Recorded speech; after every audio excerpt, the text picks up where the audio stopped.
Salam, salam sehat bagi kita semua. Saya akan menyampaikan firman Tuhan yang tertulis dalam Yakobus pasal 5 ayat 16b. Sebelum saya menyampaikan firman Tuhan, mari kita bersatu dalam doa. Bapa Surgawi, terima kasih buat kebenaran firman-Mu. Rapi kami dengan kuasa Roh Kudus-Mu, agar kami dapat mengerti akan kebenaran firman-Mu dan dapat melakukan dalam segala kehidupan kami. Dalam nama anak-Mu Tuhan Yesus Kristus kami telah berdoa. Amin. Bapak Ibu Saudara yang terkasih dalam Tuhan Yesus Kristus, saya akan membacakan firman Tuhan bagi kita yang tertulis dalam Yakobus pasal 5 ayat 16b. Demikian firman Tuhan, doa orang yang benar bila dengan yakin didoakan sangat besar kuasanya. Ya, sekali lagi saya bacakan. Doa orang yang benar bila dengan yakin didoakan sangat besar kuasanya. Bapak Ibu Saudara yang terkasih, ya, Alkitab mengajarkan, ya, ataupun menjelaskan kepada kita bahwa doa orang benar bila dengan yakin didoakan sangat besar kuasanya. Dengan kata lain, doa orang benar selalu didengarkan oleh Tuhan. Ya, kita adalah orang yang benar. Kita adalah orang yang benar karena kita adalah orang yang dibenarkan oleh Tuhan. Bukan karena perbuatan kita, bukan karena usaha kita, tapi kita dibenarkan oleh Tuhan melalui anaknya, Yesus Kristus. Karena kita telah dibenarkan oleh Kristus, itulah sebabnya dua-dua kita sebagai orang benar sangat besar kuasanya. Itu sebabnya jangan ada keraguan dan kebimbangan setiap kali kita datang untuk berdoa kepada Tuhan. Doa kita punya kuasa di dalam Kristus karena kita adalah orang yang benar. Jadi doa orang benar, ya, di sini adalah doa dari mereka yang memahami apa artinya dan bagaimana seharusnya berdoa sebagai orang yang sudah mendapatkan kasih karunia Tuhan di dalam hidupnya. Dan kuasa doa yang dinaikkan dengan pemahaman tersebut akan dirasakan langsung oleh mereka yang berdoa, tetapi juga menjadi berkat bagi mereka yang didoakan, karena di dalam doa tersebut, ya, ada sikap beriman, berserah, dan percaya bahwa Tuhan akan, ya, memberi yang terbaik di atas semua doa dan permohonan yang kita naikkan. Maka saudara yang terkasih, mari, ya, firman Tuhan juga menjelaskan kepada kita, menegaskan pula apabila orang benar berseru-seru ataupun berdoa kepada Tuhan, Dia akan memberi pertolongan. Karena, ya, mata Tuhan tertuju kepada orang benar dan telinganya kepada mereka yang minta tolong. Dari ayat ini jelaslah bahwa ada kuasa yang sangat dahsyat yang Tuhan berikan kepada orang-orang benar yang sungguh-sungguh berdoa. Maka saudara yang terkasih, lalu dikatakan juga, namun sebelum kita berdoa, Yakobus mengatakan kita harus saling, ya, mengaku dosa terlebih dahulu supaya doa kita, ya, didengar oleh Tuhan. Maka dengan demikian doa selalu mempunyai dua dimensi, yaitu, ya, hubungan vertikal dan horizontal dalam hubungan kita dengan Tuhan, tetapi juga dalam relasi kita dengan sesama manusia. Maka saudara yang terkasih, mari dalam kehidupan kita sebagai orang yang sudah dibenarkan, ya, kita juga haruslah, ya, tetap meyakini bahwa ada kuasa doa yang besar bagi orang yang percaya, karena, ya, kuasa Tuhan yang menyertai kita di dalam kehidupan kita, ya. Maka dikatakan tadi orang benar adalah orang yang berdosa, yang mengakui bahwa dia adalah berdosa di hadapan Allah, sehingga dia dibenarkan oleh darah Kristus. Maka saudara yang terkasih, mari, ada 3 syarat agar bisa berdoa dengan efektif. Yang pertama adalah doa orang benar. Ya, kita adalah orang yang sudah dibenarkan, haruslah benar-benar hidup dalam kebenaran firman Tuhan. Karena apa? Ketika kita hidup dalam firman Tuhan, maka yakin dan percaya kita akan didengarkan oleh Tuhan. Seperti apa yang dikatakan dalam Yohanes 15 ayat 7. Jika kamu tinggal di dalam aku dan firmanku tinggal di dalam kamu, mintalah apa saja yang kamu kehendaki dan kamu akan menerimanya.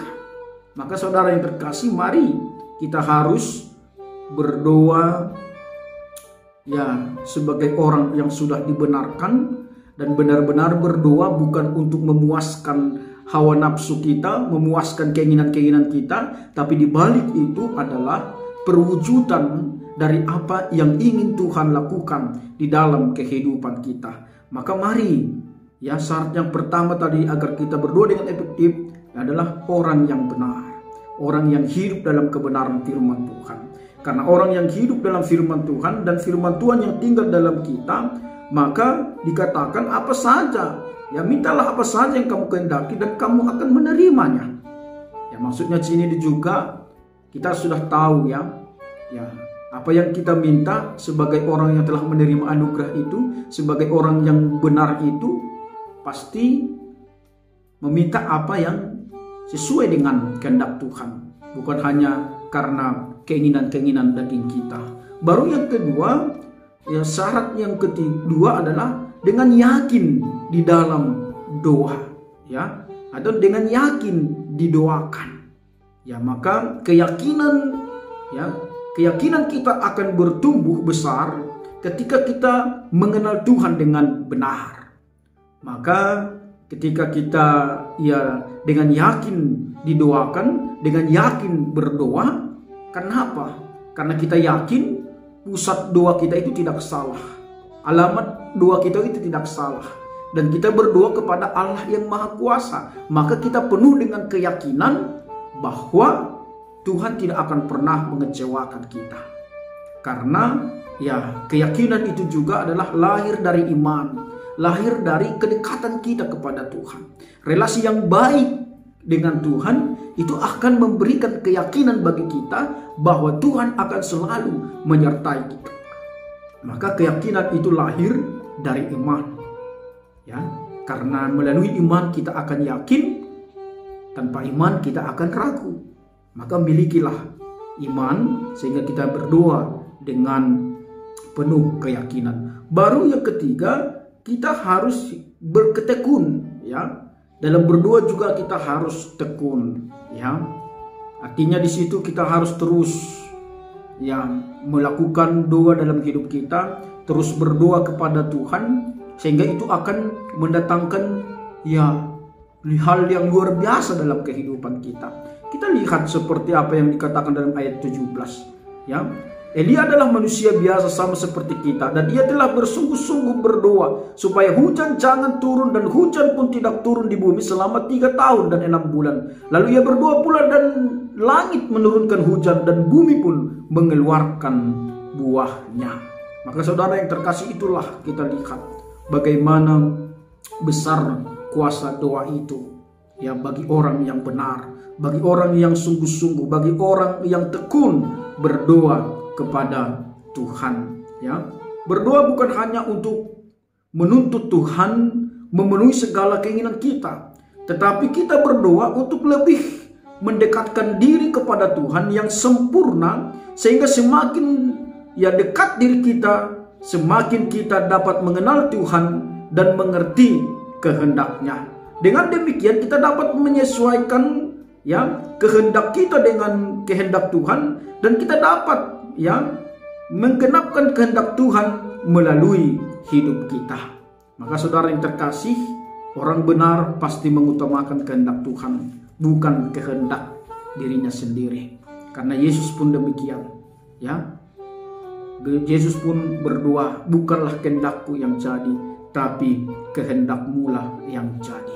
Bukan memaksakan kehendak kepada Tuhan. Maka saudara yang terkasih, mari melalui firman Tuhan ini kita haruslah benar-benar berdoa di dalam keyakinan, di dalam ketekunan, dan melalui itu kita akan menerima suatu mujizat dalam kehidupan kita. Maka doa itu adalah merupakan juga identitas orang percaya. Doa itu juga adalah merupakan kehidupan orang percaya. Maka dengan doa-doa itulah maka kehidupan kita akan mengalami mujizat. Dengan doa itulah maka kita orang yang biasa menjadi orang yang luar biasa. Sama seperti Elia tadi seperti Elia. Dia adalah orang yang biasa sama dengan kita, tapi dia menjadi orang yang luar biasa karena dia dengan tekun berdoa kepada Tuhan. Seorang yang telah mengalami sendiri kuasa Allah yang maha kuasa akan terbiasa berseru kepadanya untuk mencari pertolongan pertama atas masalah yang dihadapinya. Maka ini harus kita renungkan.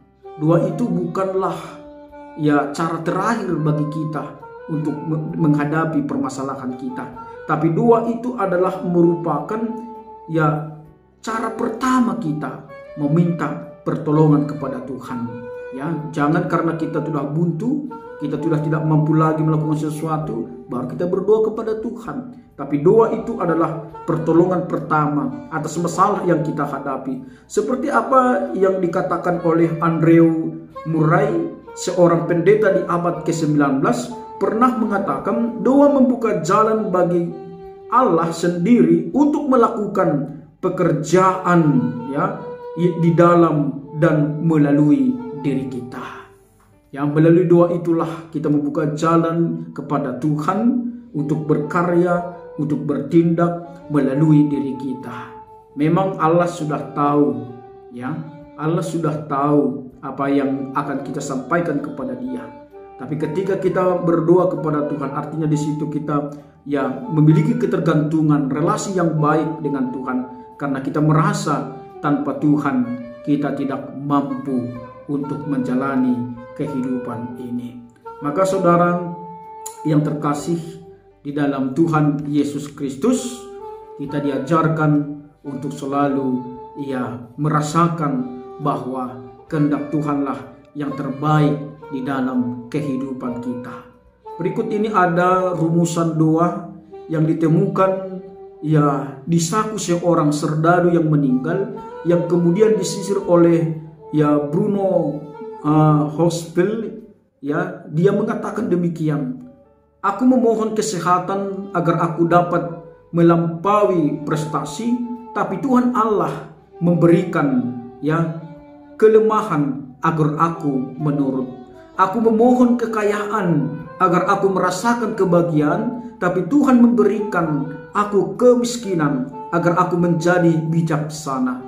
Aku memohon kekuatan untuk dapat melakukan hal-hal yang besar, tetapi Tuhan memberikan kerentuhan agar aku dapat melakukan hal-hal yang lebih baik. Aku memohon kekuasaan agar aku mendapatkan pujian dari banyak orang, tetapi Tuhan memberiku kelemahan agar aku dapat merasakan perasaan butuh akan Tuhan. Aku memohon segala hal agar aku dapat memahami hidup, namun Tuhan memberiku kehidupan agar aku dapat menikmati banyak hal.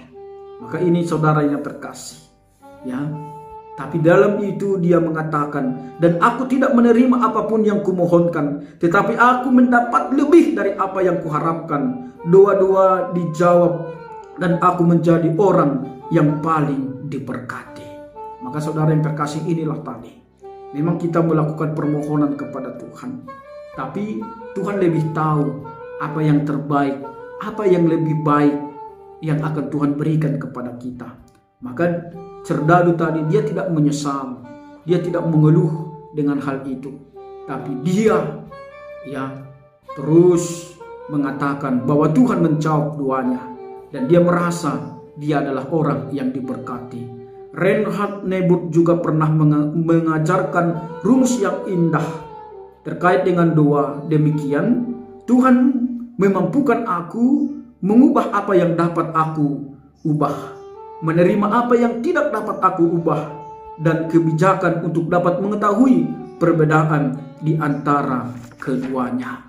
Maka saudara yang terkasih, mari yakini dan percayalah bahwa jawaban yang diberikan Tuhan itu adalah jawaban yang terbaik, yang harus kita imani, yang harus kita syukuri dalam kehidupan kita, sehingga kita tidak pernah menyesal, kita tidak pernah mengatakan bahwa Tuhan itu tidak baik, bahwa Tuhan itu tidak mendengarkan doa-doa kita. Maka saudara yang terkasih, mari melalui firman Tuhan ini tetaplah kita berdoa.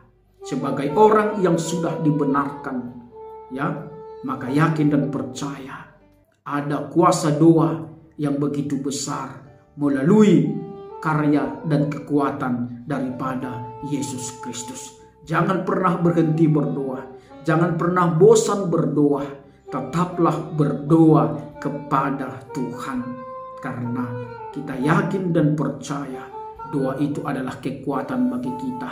Dan Martin Luther mengatakan doa itu adalah napas kehidupan bagi kita. Maka sebagai orang Kristen yang normal adalah orang Kristen yang selalu berdoa. Maka ketika kita menjadi orang Kristen yang tidak berdoa, berarti kita bukanlah orang Kristen yang normal. Maka orang Kristen yang normal adalah orang Kristen yang selalu berdoa di dalam kehidupannya. Maka mari tetaplah berdoa kepada Tuhan, karena doa itu adalah kekuatan bagi kita. Maka saudara yang terkasih, jangan pernah lemah karena kelemahan yang kita miliki. Tapi biarlah di dalam kelemahan yang ada dalam kehidupan kita, kita dikuatkan oleh Tuhan melalui doa-doa yang kita sampaikan kepada Tuhan. Elia adalah orang yang biasa, tapi dia menjadi orang yang luar biasa. Karyanya menjadi orang yang luar biasa karena dia percaya kepada Allah yang luar biasa. Maka mari kita adalah orang yang biasa-biasa, tapi di dalam Tuhan kita menjadi orang yang luar biasa. Memang karya kita adalah karya yang biasa-biasa karena kita melakukan dengan kekuatan kita sendiri, tapi ketika kita melakukan dengan kekuatan penyerahan penuh kepada Tuhan, maka yakin dan percaya karya-karya kita akan menjadi karya-karya yang luar biasa. Maka saudara yang terkasih, mari sekali lagi kami katakan, tetaplah berdoa kepada Tuhan. Apapun yang terjadi dalam kehidupan kita, kita harus tetap berdoa kepada Tuhan. Apalagi di dalam kesesakan, kita harus tetap berdoa kepada Tuhan. Karena apa? Karena Tuhan akan selalu berkarya dan Tuhan mendengarkan seruan kita, dan Tuhan akan memberikan kekuatan bagi kita menghadapi apapun yang terjadi dalam kehidupan kita. Terpujilah Tuhan yang selalu mengajari kita untuk terus berdoa. Maka jangan pernah berhenti berdoa.